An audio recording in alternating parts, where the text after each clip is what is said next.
এখন পরিস্থিতি অন্যরকম, তাই ঘুষের টাকা একটু বেশি লাগবে, অতঃপর হাতে নাতে আটক। জানাবো 7 দিনে কমলো 8 পণ্যের দাম। এবং সর্বশেষ জানাবো, এদিকে রিমান্ডে চাঞ্চল্যকর তথ্য দিচ্ছেন সালমান এফ রহমান ও আনিসুল। শুনছিলেন সংবাদ শিরোনাম, এবারে বিস্তারিত।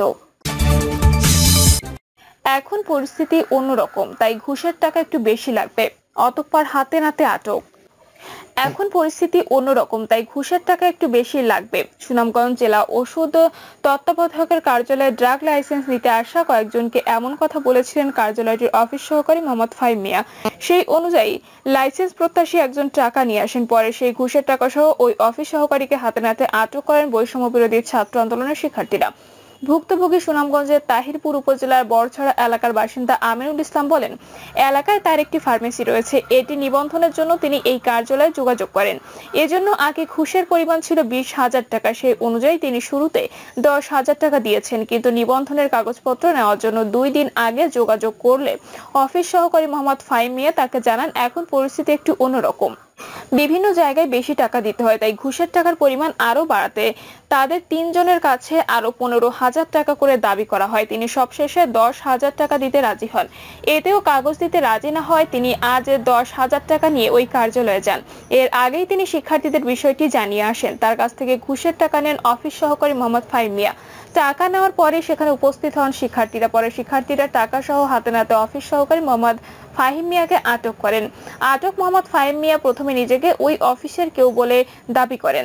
পরে শিক্ষার্থীদের জেরার মুখে নিজের পরিচয় দিতে বাধ্য হন এবং তত্ত্বাবধায়ক আবু জাফর ছুটিতে আছেন বলে জানান। শিক্ষার্থীরা জানান, ড্রাগ লাইসেন্স দেওয়ার জন্য একটি কমিটি আছে।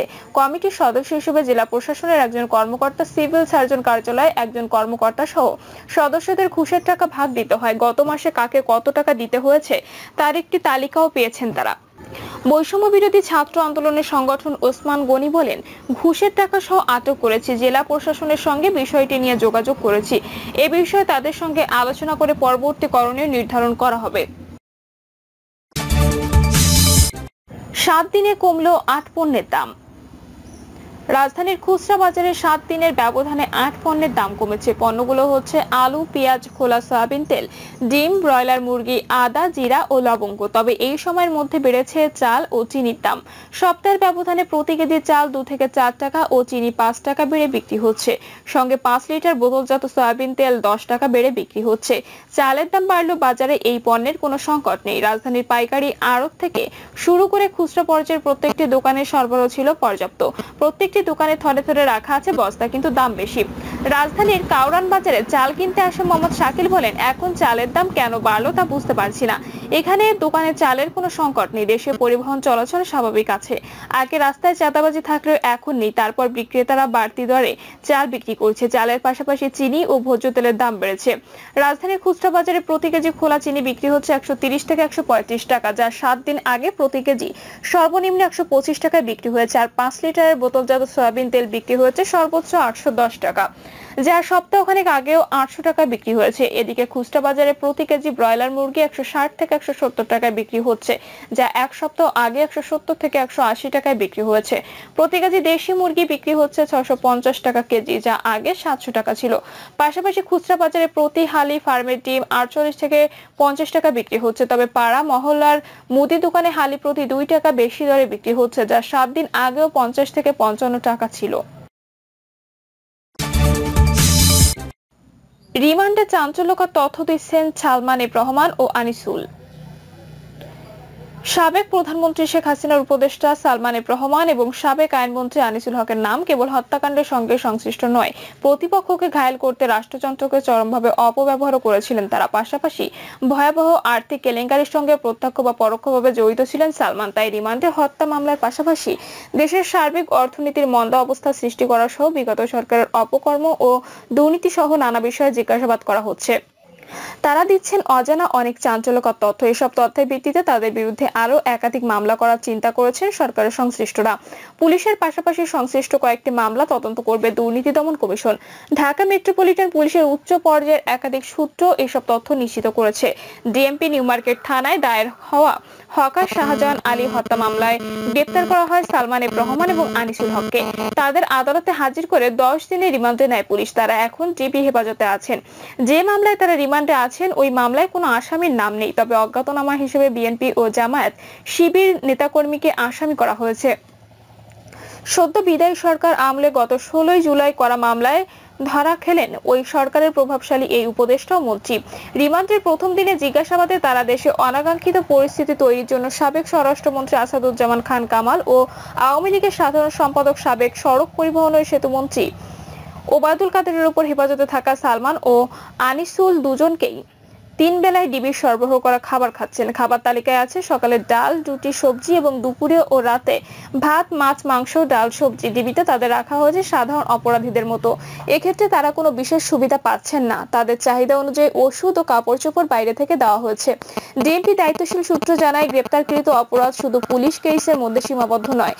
শেয়ার বাজার সহ অনেক অর্থনৈতিক কেলেঙ্কারিতে জড়িত সালমান এফ রহমান সরকারের অনেক অপকর্মকে আইনি বৈধতা দেওয়ার ক্ষেত্রে বড় ভূমিকা রেখেছেন আনিসুল হক।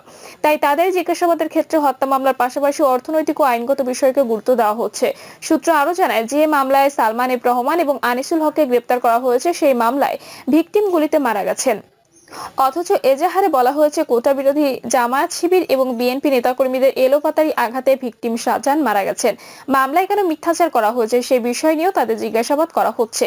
যে মামলায় সালমান আনিসুল হককে গ্রেপ্তার দেখানো হয়েছে সেই মামলায় আসামি হিসেবে তাদের নাম নেই। যাদের অজ্ঞাত আসামি দেখানো হয়েছে এজাহারে তাদের বিএনপি ও জামায়াত শিবিরের লোক বলা হয়েছে।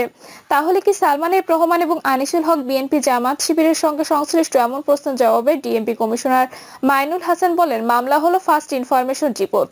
তদন্তের পরই প্রকৃত সত্য উঠে আসবে। যিনি এফআইআর করেন তিনি তার মতো করে ঘটনা বর্ণনা করেন।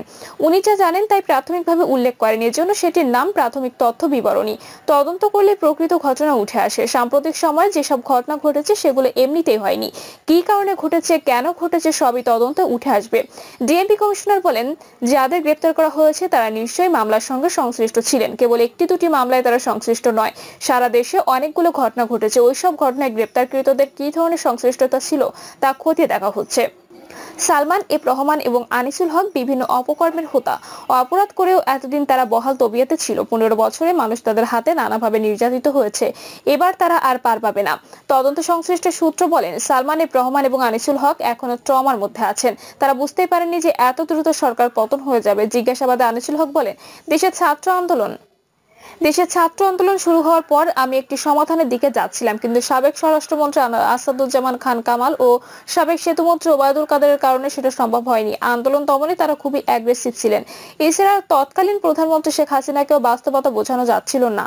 এই কারণে আন্দোলন এক পর্যায়ে নিয়ন্ত্রণের বাইরে চলে যায়। সালমান এফ রহমান এবং আনিসুল হককে মুখোমুখি জিজ্ঞাসাবাদ করার সময় ডিবির এক কর্মকর্তা দুজনের উদ্দেশ্যে বলেন, আপনাদের অনিয়ম, দুর্নীতি ও লুটপাটের কারণে দেশের এই অবস্থা। এই সময় তারা ছিলেন নির্বিকার।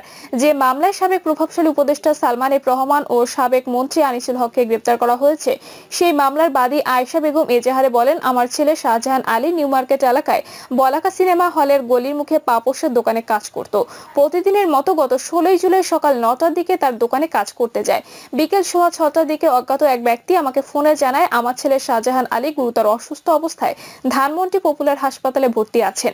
আমি সেখানে যাওয়ার পর জানতে পারি ছেলেকে উন্নত চিকিৎসার জন্য ঢাকা মেডিকেল কলেজ হাসপাতালে পাঠানো হয়েছে। আমি ঢামেক হাসপাতালে মর্গে গিয়ে ছেলের মৃতদেহ শনাক্ত করি। পরে জানতে পারি 16 জুলাই আনুমানিক সন্ধ্যা 6:45টার দিকে কোটা বিরোধী মাধ্যমে গুরুতর জখমপ্রাপ্ত হয়ে নিউ মার্কেট থানাধীন টিটি কলেজের সামনে রাস্তায় পড়েছিল। জামাত শিবির ও বিএনপির অজ্ঞাতনামা আসামিরা লোহার রড, লাঠিসোঁটা ইত্যাদি দিয়ে আমার ছেলের মাথা সহ শরীরের বিভিন্ন স্থানে আঘাত করে। এ বিষয়ে মামলার বাদী আয়েশা বেগম বলেন, আমার ছেলে পুলিশের গুলিতে মারা গেছে। আমরা গরিব মানুষ, লেখাপড়া জানি না। থানায় গিয়েছিলাম ন্যায় বিচারের জন্য। মামলার এজাহার আমরা লিখিনি, ওটা পুলিশ লিখেছে। পড়ালেখা না জানলেও স্বাক্ষর করতে পারি। পুলিশ এজাহার লেখার পর কেবল স্বাক্ষর দিতে বলেছে, তাই এজাহারে স্বাক্ষর করেছি। এতদিনে একদিকে যেমন ছেলে হত্যার ন্যায় বিচার চাই, তেমনি যেসব পুলিশ অফিসার মিথ্যা এজাহার লেখার সঙ্গে জড়িত তাদের বিচার দাবি করছি। জানতে চাইলে নিউ মার্কেট থানার ওসি আমিনুল ইসলাম বলেন, ভিকটিম শাহজাহান গুলিতেই মারা গেছেন। তার মাথায় গুলি ছিদ্র ছিল, সেখান থেকে পিলেট উদ্ধার করা হয়েছে। শরীরের অন্যান্য স্থানে আঘাতের চিহ্ন দেখা যায়নি। এভাবেই সুরতহাল প্রতিবেদন তৈরি করা হয়েছে। পরবর্তী সময়ে আমরা ঘটনাস্থল থেকে সিসিটিভির ফুটেজ সহ সংগ্রহ করেছি। এক প্রশ্নের জবাবে তিনি বলেন, এজাহারটি প্রাথমিকভাবে লেখা হয়েছিল। তারপর এজাহার লেখার পর সংশ্লিষ্ট পুলিশ সদস্যের উচিত ছিল স্বাক্ষরের আগে বাদীকে পড়ে শোনানো। এক্ষেত্রে যে পুলিশ সদস্য এই ভুল করেছিলেন তার বিরুদ্ধে যথাযথ ব্যবস্থা নেওয়া হবে। এক প্রশ্নের জবাবে ওসি বলেন, শাহজাহান হত্যা মামলায় সালমান এফ রহমান এবং আনিসুল হককে ব্যাপক জিজ্ঞাসাবাদ করা হচ্ছে। জিজ্ঞাসাবাদে আমি ছাড়াও তদন্ত কর্মকর্তা, ডিবির সংশ্লিষ্ট কর্মকর্তারা সংযুক্ত আছেন।